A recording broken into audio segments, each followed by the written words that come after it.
नमस्कार दोस्तों, आप देख रहे हैं सनवाल एजुटेक यूट्यूब चैनल। दोस्तों बात करें एमपी 10वीं बोर्ड परीक्षा 2023 का सामाजिक विज्ञान यानी कि सोशल साइंस का पेपर है। 7 मार्च को दोस्तों आपके एग्जाम है। आपको ऐसा पैटर्न देखने के लिए मिलने वाला है और ये है आपका 10th क्लास का जो आपके बोर्ड के द्वारा जारी किया गया नए पैटर्न का पेपर है। तो ये बात करते हैं, इसमें देखते हैं कि इसमें किस प्रकार के एग्जाम में क्वेश्चन आने वाले हैं और इस जो पेपर आया उसके आंसर की क्या क्या यहाँ पे रहने वाले हैं। इसमें से कई क्वेश्चन भी आपके एग्जाम में आने वाले हैं। तो 10th क्लास के लगातार आपको पेपर अपलोड करते रहेंगे। तो ये बात करते हैं, पेपर को देखते हैं।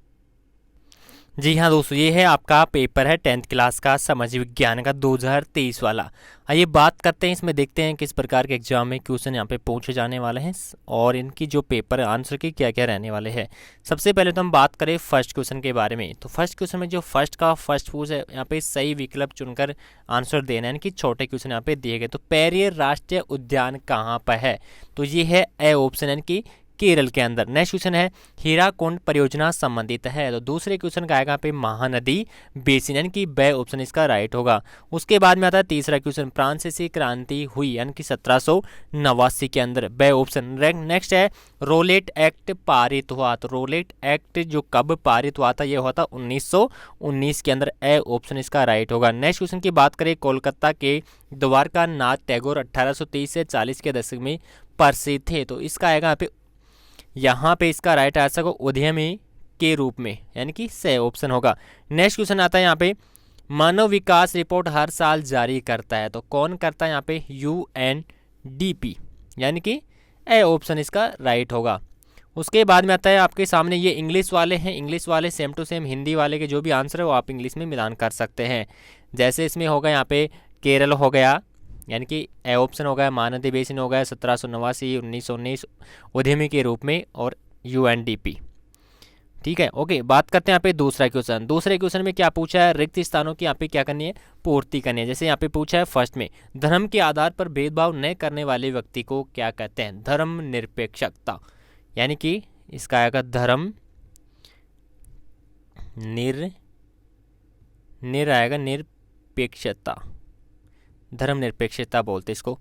नेक्स्ट आता है, महात्मा गांधी 1915 में भारत लौटे, इससे पहले थे, क्या थे इससे पहले? इसका आंसर आप कमेंट सेक्शन में जरूर दीजिए। औसत आय को भी कहा जाता है, तो प्रति व्यक्ति आय। नेक्स्ट आता है यहाँ पे, बेल्जियम में सरकार है, तो बेल्जियम में लोकतांत्रिक सरकार। नेक्स्ट आता है यहाँ पे, प्रजातांत्रिक सरकार उत्तरदायी। इसके आंसर आप कमेंट सेक्शन में जरूर दीजिएगा।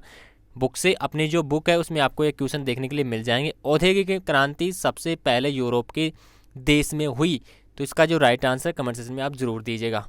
नेक्स्ट आता है आपका क्वेश्चन, आता है तीसरा क्वेश्चन, या आप इंग्लिश में भी देख सकते हैं। तीसरे क्वेश्चन में, भारत का सुनहरा देश सुनहरा रेशा कहा जाता है। तो सुनहरा रेशा किसे कहा जाता है? 1 नंबर का क्वेश्चन है, ये आ जाएगा जूट। ओके। नेक्स्ट आता है, सूचनाओं का आदान प्रदान किस तंत्र में शामिल है? तो दूसरे का राइट आंसर आप कमेंट सेक्शन में आप दीजिए और अपनी बुक से भी आप छांट सकते हैं। यूरोपीय संघ का मुख्यालय है, बेल्जियम की जो राजधानी है बुसलेस है, उसके अंदर यहाँ पे दिया गया है। जो बेल्जियम की राजधानी है उसके यूरोपीय संघ का मुख्यालय वहाँ पे है।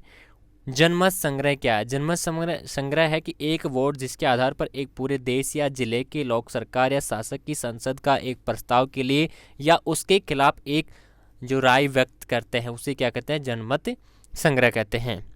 नेक्स्ट आता है, जमशेदपुर प्रसिद्ध है। जमशेदपुर इस्पात उद्योग के लिए प्रसिद्ध है। वैध शासन जब 2 शासक एक साथ सत्ता का संचालन करते हैं तो उसे वैध शासन कहते हैं। ओके, अब बात करते हैं नेक्स्ट क्वेश्चन। नेक्स्ट क्वेश्चन आता है आपका 4 क्वेश्चन। तो इंग्लिश वाले इंग्लिश में भी देख सकते हैं, सेम टू सेम है, इंग्लिश और हिंदी में दोनों पेपर है। सत्य और असत्य बताना है, तो सत्य कौन सा है, असत्य कौन सा है। नेक्स्ट आता है, विनिर्माण उद्यम आर्थिक विकास की रीढ़ माने जाते हैं। तो इसका आएगा, ये आएगा सत्य, मतलब कि इसका आएगा ट्रू। नेक्स्ट आता है यहाँ पे दूसरा, महात्मा गांधी ने हिंद स्वराज की रचना 1909 में की थी, बिल्कुल सत्य ये भी। नेक्स्ट आता है, रिंडर पेस्ट पशु रोग था जो 1890 में फैला हुआ था, बिल्कुल ये क्या है यहाँ पे? असत्य। नेक्स्ट आता है चौथा क्वेश्चन, शिक्षक, वकील, पुलिस, डॉक्टर के सेवा उत्पादन में प्रत्यक्ष रूप से योगदान देती है, ये भी क्या है? सत्य है। नेक्स्ट आता है, महिलाओं के लिए पंचायतों में 1/3 स्थान आरक्षित है। तो पांचवा क्वेश्चन भी क्या है, सत्य है। नेक्स्ट आता है लोकतंत्र का आधार गरिमा और आज़ादी है, बिल्कुल सत्य है। नेक्स्ट आता है, यहाँ पे देख सकते हैं आपकी जो इंग्लिश में क्वेश्चन आ चुके हैं, ट्रू और फॉल्स बताने हैं, तो सेम टू सेम उसमें आप मिलान कर सकते हैं। पांचवा क्वेश्चन है सही जोड़े बनाना है, जैसे कॉलम ए हो गया और कॉलम बी हो गया। Oil India limited, oil India जो लिमिटेड है वो क्या है, यानी कि कॉलम बी में मिलाना है, तो यह आएगा संयुक्त उद्योग। तो ऑयल इंडिया लिमिटेड यहाँ पे है संयुक्त उद्योग। श्रीलंका की राजधानी क्या है, कोलंबो। श्रीलंका की राजधानी क्या है, कोलंबो, ये वाला। तो फर्स्ट का आपको नीचे देखने के लिए मिलेगा, यहाँ पे देख सकते हैं और भी है संयुक्त उद्योग, ई ऑप्शन आएगा यहाँ पे जो पहले का, तो ये आएगा पहले वाला 1 नंबर का, ठीक है। 2 नंबर पे आएगा कोलंबो, संयुक्त श्रीलंका की राजधानी। तुतीकोरन पत्तन क्या है, तो ये है तमिलनाडु, यानी कि ये यहाँ पे देखने के लिए मिलेगा। मछली पालन, मछली पालन के जो सामने है वो आएगा प्राथमिक क्षेत्र, ये वाला। नेक्स्ट आता है बैंकों का बैंक, रिजर्व बैंक, यानी कि नीचे आपको देखने के लिए मिलेगा बैंकों का बैंक है रिजर्व बैंक, आपको ऊपर यहाँ पे देखने के लिए मिलेगा ये वाला, ठीक है। नेक्स्ट आता है असहयोग आंदोलन, तो असहयोग आंदोलन 1920 में हुआ था, ये राइट है। उसके बाद में इंग्लिश वाले इंग्लिश में भी देख सकते हैं। अब आता है संसाधन के प्रकार बताना, अथवा संसाधन के प्रकार लिखे इसमें, अथवा में पूछा है मृदा संसाधन क्या है, ये आपका यहाँ पे 2 नंबर के क्वेश्चन हो रहे हैं। इंग्लिश में भी देख सकते हैं जलोढ़ मिट्टी क्या है, अथवा में पूछा है संसाधन नियोजन के प्रमुख सोपान लिखिए। झूम खेती क्या है, और अथवा में पूछा है रबी और फसल के फसलों के 5 नाम यहाँ पे लिखना है। रबी में के अंदर क्या कौन कौन सी फसल आती है, जैसे गेहूँ आ गया, जो आ गया है ना। खरीफ की फसल में जैसे बाजरा हो गया, मक्का हो गया, और यहाँ पे जो भी है खरीफ की फसल में जो भी आते हैं। और रबी के अंदर गेहूँ है, ये आपको पता है, सरसों भी आती है।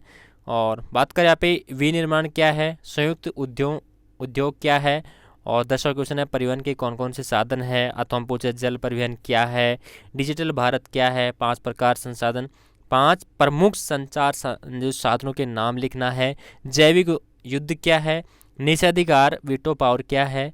12 क्वेश्चन हो गए आपके कंप्लीट। 13 क्वेश्चन में है शिपनिंग जेनी क्या है, औद्योगिकीकरण उत्पादन क्या है, इंग्लिश में भी देख सकते हैं। गुटेनबर्ग कौन थे, पंचांग क्या है, गैली व कंपोजिटर क्या है, वर्नाक्यूलर क्या है। 16 है दौत्यिक क्षेत्र क्या है, और अथवा हम पूछे यहाँ पे प्राथमिक द्वितीयक तृतीयक क्षेत्र के 2 उदाहरण देना है। आयात निर्यात क्या है, 17 में है। अथवा के अंदर कंटेनर क्या है। नेक्स्ट है 18 क्वेश्चन है वन्य जीव संरक्षण अधिनियम 1972 को समझाना है, 3 नंबर का है। वन्य और वन्य जीव संसाधनों के प्रकारों को समझाइए। मर्दा क्या है, इसके कार्यों को समझाइए, 3 नंबर का है। अथवा हम पूछे मर्दा विनिमय एक माध्यम में समझाना है। संघवाद क्या है, इसकी विशेषता लिखिए। सत्ता के विकेंद्रीकरण से क्या से समझाइए।